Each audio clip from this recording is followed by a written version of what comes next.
Good morning guys, আবার একটা নতুন ভিডিওতে তোমাদের সাথে হাজির হলাম। আজ সানডে, তো সানডেতে চা খেয়ে প্রথমে শরীরটাকে তরতাজা করে দিলাম। এটা তোমাদের মতো ওই হাড়ি বাড়ি চা না, এটা হচ্ছে স্পেশালিটি। এই চায়ের ব্যাপারে যদি জানতে চাও অবশ্যই কমেন্ট বক্সে ইয়েস লিখতে ভুলো না কিন্তু।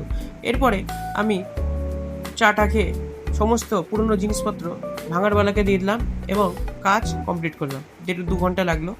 এরপরে আজকে আমার কিছু মনের ইচ্ছা পূরণ হতে চলেছে গাইস। আমার অ্যাসোসিয়েট আজকে খাওয়াবে, অনেক দিন ধরে বলছিল খাওয়াবে, কিন্তু সময় হচ্ছিল না। তাই আমি এবং আমার অ্যাসোসিয়েট, আমার সাথে যে কাজ করে, আমরা দুজনে মিলে চলে গেলাম একটা বড় রেস্টুরেন্টে, মালদা বড় রেস্টুরেন্টে চলে গেলাম খাওয়ার জন্য গাইস।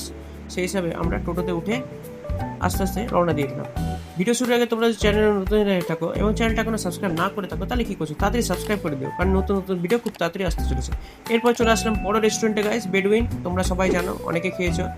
রান্না তুলনামূলক ভালো এবং দারুণ অ্যাম্বিয়েন্সটা দারুণ ছিল। অনেকদিন পর বেডউইন গেছি, মোটামুটি 5-6 মাস হয়ে গেল।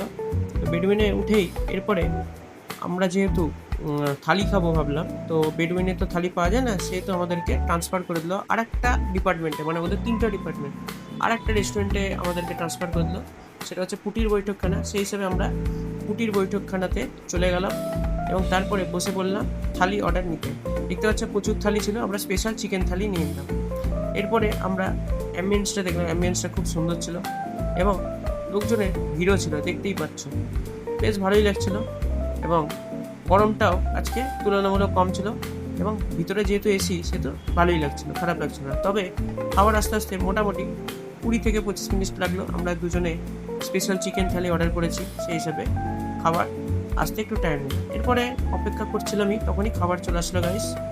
এই যে দেখতে পাচ্ছ খাবার, প্রচুর খাবার দিয়েছিল। 3 রকমের তরকারি, মাংস, মিষ্টি, শশা থেকে আরম্ভ করে কি না ছিল না, ভাত এবং পোলাও দুটোই ছিল, ভাজাও ছিল। এরপরে আর কি, এরপরে খেতে শুরু করলাম এবং আজকের দিনটাই এইভাবেই কমপ্লিট করলাম।